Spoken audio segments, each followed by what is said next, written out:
নমস্কার বন্ধুরা, আমরা আজকে বেরিয়ে পড়েছিলাম শ্রী শ্রী রবিশঙ্কর আশ্রম যাওয়ার উদ্দেশ্যে। হ্যাঁ বন্ধুরা, যেহেতু সামনেই ছিল, বেশি দূর না, তার জন্য মেট্রো করে বেরিয়ে পড়েছিলাম।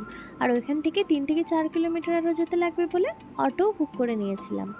যেতে যেতে সুন্দর মূর্তি দেখে নিয়েছিলাম, তার জন্য ওটা ভিডিও করে নিলাম। দেখো, আমরা চলে এলাম আশ্রমে। জায়গাটা তো খুবই সুন্দর লাগছে, তার জন্য মোবাইলের লোকেশন দেখে আমরা চলে এসেছিলাম। এত সুন্দর সামনে যদি আশ্রম থাকে, কার না আসতে ভালো লাগে বলো। তার জন্য আমরা দুজন বেরিয়ে পড়েছিলাম। আজকের ওয়েদারটাও খুব সুন্দর ছিল, তোমরা তো দেখতেই পাচ্ছ। আশা করি তোমাদের ভিডিওটা খুব ভালো লাগবে।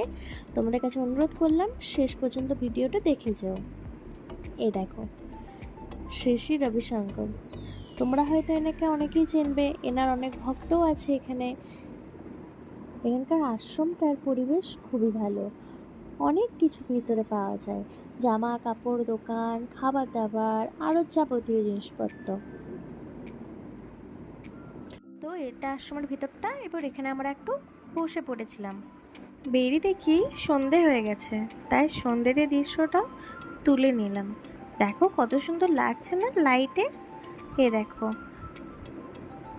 জায়গাটা সত্যি লাইট এত সুন্দর পরিমাণে দিয়েছিল, খুবই ভালো লাগছিল। তো আমাদের ঘোরা তো কমপ্লিট। তোমাদের ভিডিওটা কেমন লাগলো কমেন্ট করো।